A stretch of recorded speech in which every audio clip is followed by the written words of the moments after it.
Good. 2015, we end up with 60, almost 61% clean water, a little bit less rain, 41.1 inches of rain. The rain gauge is at KSTD in Waterville, that's where we get our data. 2016, this is the year we could camera that Lower Oak Street run, only 38 inches of rainfall, and you see our percentage of clean water drop. I mean, that's probably related to some of the efforts we've done in 2015 and 2016, but also related to the less rainfall, you know, less water, less groundwater table wasn't as high. 2017, this is what I thought was interesting. We estimated 59%, but if you compare it to 2015, we had 44 inches versus 41, but yet our estimated clean water went down. So I think that shows that we are making progress, but you know, again, we've been taking that low-hanging fruit, getting some benefit. Obviously, the whole goal is, you know, get that down to a reasonable number where fiscally we can say, okay, it doesn't make any sense to go any further. We've kind of collected everything, you know, that we can get cost effectively. So, and then the one thing I will say about that is it's not really a direct correlation. You can't pull a direct correlation between these two, because, you know, it all depends on how the rain events came. If they all came with a 6-inch rain event and a lot of that runs off, then we don't get as much infiltration. So you can't do a direct relationship there, but I believe there is a trend, and we're trending, you know, to reduce our clean water. So one of the other things I wanted to do tonight, Gary and I talked about, is we do have discharges of combined sewerage. It's rainwater, clean water, and sewerage at times in the year. Almost every system does. Unfortunately, you can't avoid it. You can do the best you can. Obviously, we need to reduce our inflow and infiltration, and we'll have less of these. But I don't think I've ever presented this to the council, so I wanted you folks to kind of see what, this is all reportable things that we have to do. We have to report to DEP. 2012, like I said before, Dan was able to treat with a treatment plant. He could handle the higher flows. They just wouldn't get treated as well as they would with our normal flows. But you could generally handle it. I suspect, you know, he had some discharges as well back then. I don't have the records on that. Same thing with 2012, 2014. I don't have the records, but a discharge, of what DEP considers an illegal discharge, is if you have a person that's sewer backs up even from the main, because the main's plugged and it backs up into somebody's house, that's a discharge. And that's a reportable thing we have to report to DEP. And they get them from everybody: Portland, Waterville, Winslow, everybody. So in 2015, we had a combined sewer discharge. Basically, because of we didn't have any alarms in the lower tanks. We had sensor units that were telling us level. This discharge happened overnight. So obviously nobody was manning the pump station then. We got a lot of that rainwater came in, and there was no alarm or anything to tell me there was an issue. When I got in the morning, I realized, oh crap, we discharged. So I had to notify DEP.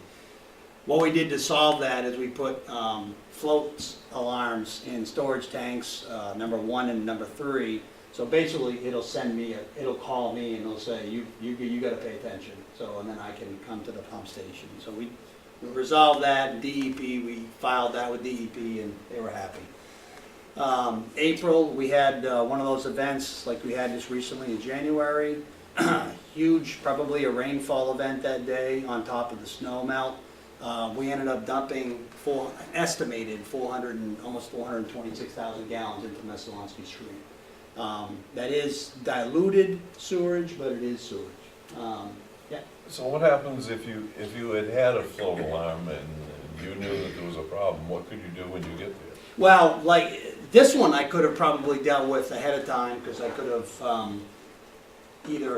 I've actually done it before, where I've actually recirculated the water even though all my tanks were full, just to kind of keep it going until the flow comes down.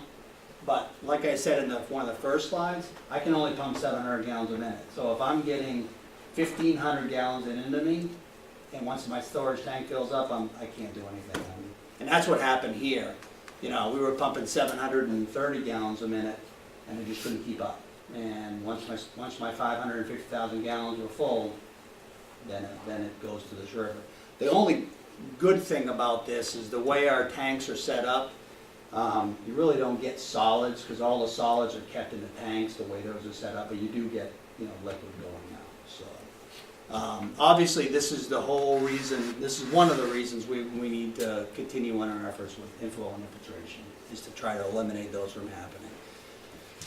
The other thing we dealt with here, when the system first came online in 2012, there were some issues with the siphon, some of you may remember.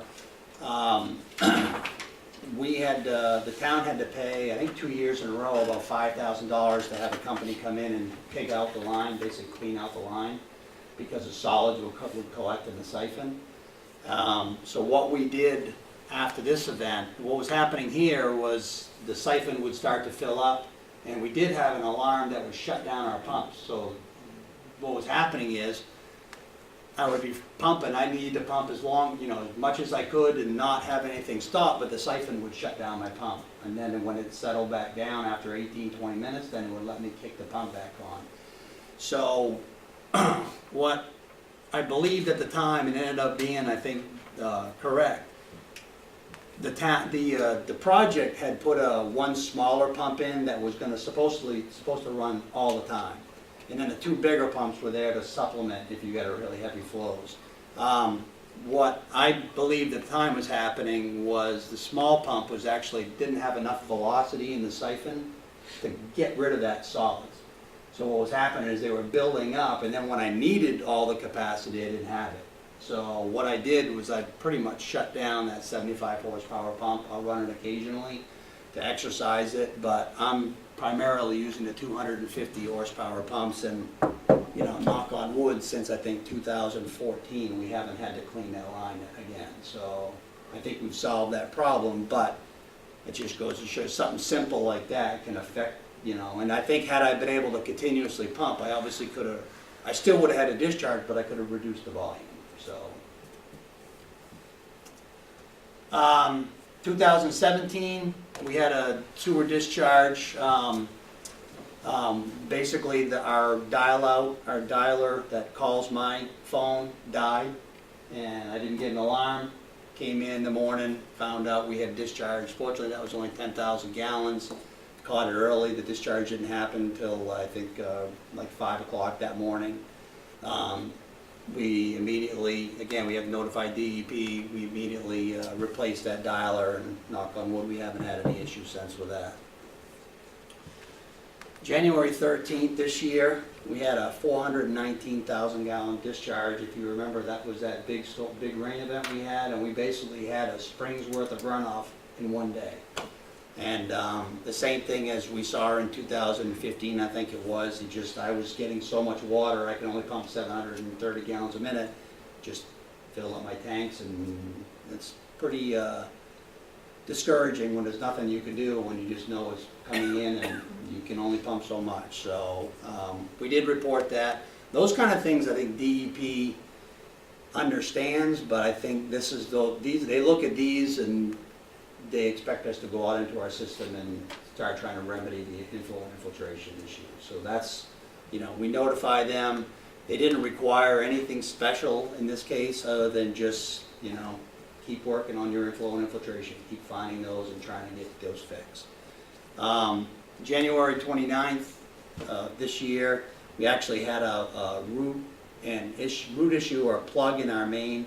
It probably was due in part to that big rain event we had on January 13th. We're partially plugged, probably something caught up on some roots and backed up into somebody's house.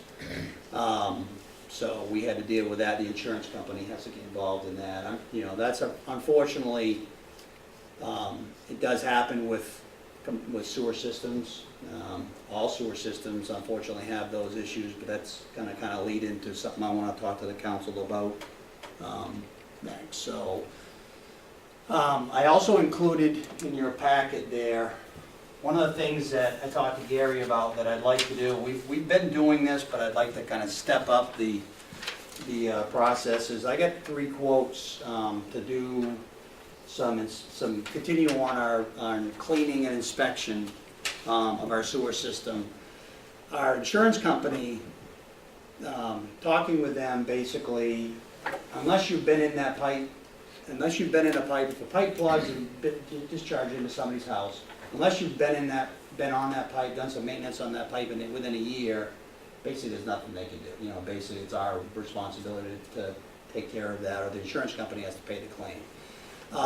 One of the things they all ask, even in some of the paperwork when we're filing for our insurance, is, do you have a inspection program, and do you inspect your whole system within a 5-year period? Well, I don't think we ever have in Oakland here. I mean, we do it, we know the bad sections, but you know, you could have instances where a brick comes out of a manhole cover and goes down the main and plugs up. So, you know, one of the things that I'd like to institute with the approval from you folks is getting on an annual program of doing about 1/5 of our sewer system every year. And again, that's kind of an extension of what we've done in the past, as you saw in the previous slides, but it is a little bit more aggressive.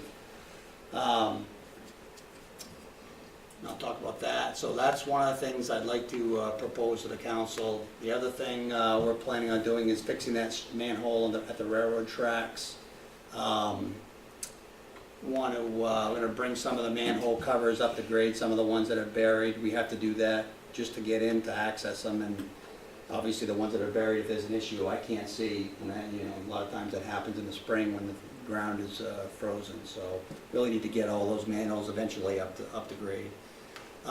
Eventually, not this year, but eventually, depending on budget and funding, we want to attack Oak Street, Lower Oak Street. And I'd like to do that I'd like to do all of this within the confines of our normal annual budget. We have about $55,000 a year that after the rates went into effect in 2015, we've been able to take that $55,000 and reinvest it into the system. And so what I'd like to do is do this work, and eventually I'd like to do Lower Oak Street, all with that money. And once we start reducing inflow and infiltration, it's like a domino effect. You know, you start saving money on what you're pumping in water bill, and now that's more money you can put in your system. So all of this, my goal is to do all of that within our current budget, and the new budgets coming forward in the next several years. I have a goal. I wouldn't want to say it publicly. Gary and I have talked about it, but I have a goal when we have enough of these wins, that I'm hoping that we're in a better financial situation where we can talk about something with the customers. So maybe giving some money back. So. Boyd, how much do we pay Waterville for a year for treatment of water? All said and done, I think it's around, our budget is I think it's 130 or 140,000 a year. There's actually 2 different locations. One is on the Webb Road, and then the other's on KMD. And I think I'm correct, and I think it's like 180,000 combined. But what you're saying is over half of that could go away if we had all the clean water out, right? Yeah, and I'm pretty. We're not going to get it all. You'll never get it all, because people's services, you have just as much pipe for services as you do for mainline. But if you could get half of it, every bit we get is, like I said, it's a domino effect. So we're talking 70,000 a year if we got half of it. Yeah, I think when I first talked to you folks about it, I said I could easily see us getting in the 70 grand range of getting, you know, knocking that cost away. But it costs money to replace all these pipes too, and that's the real. I mean, the reason for the meters is so we've got. I don't know how much clay pipe I said in there. We have 20-something thousand feet. 27. Well, if you figure that at $100 a foot, full install, that's $27 million. We obviously can't go out and replace all of our clay pipe at once, but if we meter it and we find these locations and we camera the work in the spring, which is what I'm proposing to do, we'll see those infiltration points, and we can knock some of those out and kind of focus our efforts instead of, you know, doing one big broad brush and trying to replace them all. Eventually they'll all be replaced, but it's just timing. So. That every year that when these bond issues go through, there's always lists, clean water and sewer and bridge and everything in there. Is there any grants available now at all for sewer? projects? There are grants. The problem is a lot of them are based upon median household income and your customer's rates. Whether you get grants, they'll give all the loans you want, but usually the grants are based upon median household income and the cost to the customer compared to the median household, so what percentage. And I think, I talked about that with Doug before. I mean, it's certainly something we would look into, but I think that with our median household income, because it's high enough, I think they looked at those in the past. Do they look at that figure for the whole town or just for the area the sewerage is in? Well, it actually would be the area the sewage is in. So you could have a salary survey or a wage study done by like Maine Rural Water does them, and they can come into your sewer system and they can do an evaluation, and that gives you a better chance, hopefully, of getting some grants. But yeah, I mean, eventually, any grant that's available, I think we should go after, for obvious reasons. Yeah. So when you quoted $27 million on replacing that pipe, that's complete replacement, that's not slip lining, correct? Yeah, that's cheap. Well, and slip lining is almost the same cost. I mean, it's $50 a foot for slip lining, but yeah. Did you say it was $100 a foot? That's just like kind of a I general think average. I think you got an extra zero there, I don't think it's 27 million. Oh, it's 2.7 million? Is it? Okay. Sorry about that. Thank you for catching That's that. a few million. Yeah, well, it's a couple million a year there, so. Pay raise. It's a few million a month. Yeah, that's right, 2.7 million. Thank you, Rob. That January 13th rainstorm, did you have any meters in place that said where most of the water was coming from? We had, no, unfortunately, our meters, we had to ship back to the factory because there was an issue. It's always the way it happens. So everything was in Oklahoma or where their factory was. They were supposed to have, It did pick nothing up. no, we were supposed to have it back in October. Well, it might have picked something up for them, but not for us, so, Murphy's Law, right? So, Do you have like a projected cost for that Lower Oak Street project, or do you not even know what it entails yet for? oh, well, it's about 1,100 feet, so if you use that same 100, About 100 million. about 100 million. If my math's correct, so. That's with the pay raise. Yeah. So, no, that's, what, a little 100,000 probably. And that's kind of, Bob, that's kind of where I was looking at that 128,000 that we've got, that we utilize that. Yeah. Unfortunately, with the Lower Oak Street, that was just paved, what, 4 years ago? So I didn't really want to go out and, well, we didn't have the funds either in 2004. Until the rate increase came, we were spending more than we were taking in. We were pulling out of reserves to the point where we were down dangerously low with our reserves. We certainly could have used that $450,000 Yeah. that we brought through today. Yeah, so, I mean, we've been, with the rate increase in 2015, we've been able to kind of start working, building that back up, plus I've been able to invest in the system, so it's making, we're making headway, so. So you mentioned $55,000 is what you think you would need. That's our annual budget. I have that, we've dedicated 55,000 to system improvements. That could Each be- year? Each year. That could be replacing a pump, that could be, anything, so. So, I guess what you're throwing out is, do we use that 55,000 for this or something else? You're just proposing that this would be what we would use it for? I'd like to use what we have currently in our, I think we have 40-something thousand left in that line item on our budget right now, 39,000 actually.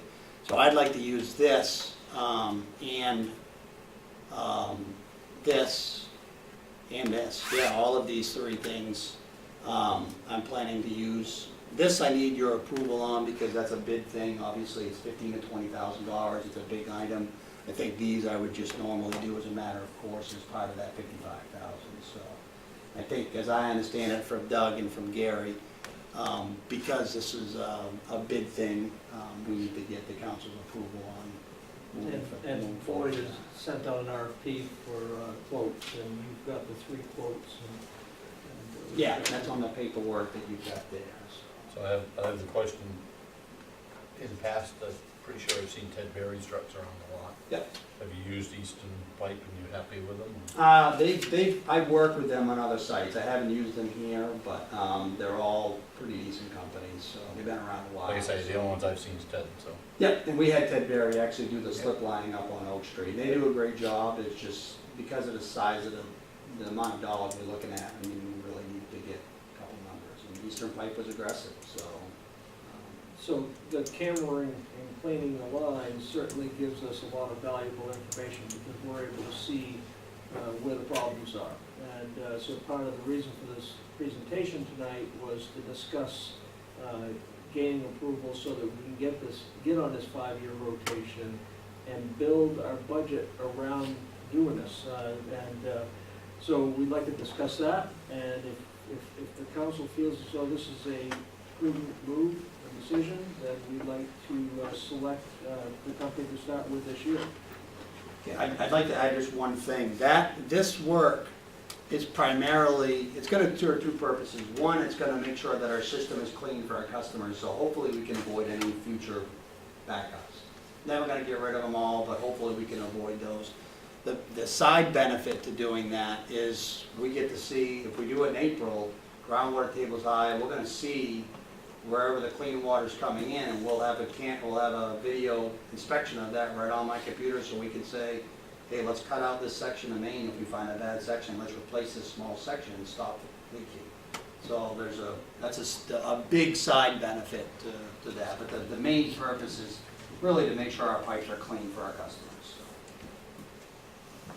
Boyd? Yes. You've had Waterville here doing some of this camera work and filming for you. Yeah. Is that Waterville or KSTD that does it? Waterville, yeah. I talked to them about doing that, where they've got similar issues that we've got here.